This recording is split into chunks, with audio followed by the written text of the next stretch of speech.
Hi, everyone, and welcome to Die Hard Sooner Report. It is Saturday morning, and I hope everybody is already off to a great weekend this morning. Oklahoma's really good at inside receiver. The best inside big receiver tight end coming in the Big 12 this year is Grant Calcaterra.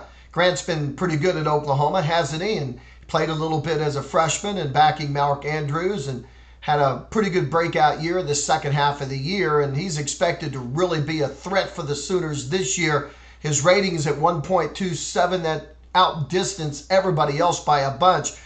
Jordan Haskins at West Virginia is next. He's at 70.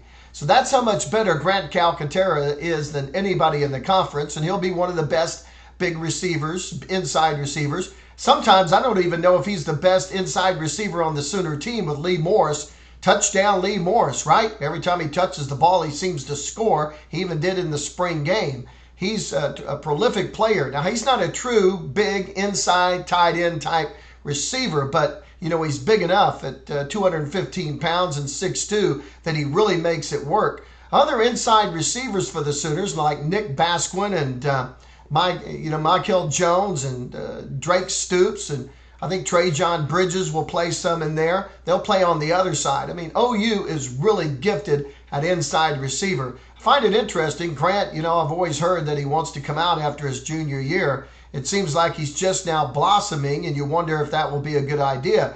Creed Humphrey, he's projected as a first-round draft choice. It's going to be interesting to watch because Creed has always told me he wanted to play 3 years at OU. This will only be his second year that he's actually played because he's redshirted. But when you're projected as a first-round draft choice, can you really not enter the draft?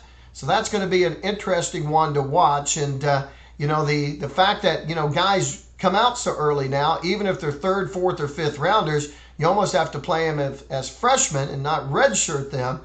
And I know the coaches are using that 4-game redshirt rule, so they think that's a big deal. But, man, a guy like Creed Humphrey, who redshirted because OU had experienced upperclassmen freshmen, even though he might have been the best center on the team that year, and they only may get 2 years of actual play out of him when it's all said and done. And Calcaterra, who really didn't play much his freshman year, the Sooners only may get 2 years of actual play out of him before he jumps to the NFL too. I know that's a long way down the road. I'm just talking, and it's just something that gets brought up to me, and that's something to think about and something to watch throughout this upcoming season. Thanks for listening to Die Hard Sooner Report. I hope you're having a great Saturday. Hope you're having a great weekend, and hope everything is going well. Spread the word about DSR to all your Sooner family and friends out there. God bless. Have a great day, and Boomer Sooner, everybody.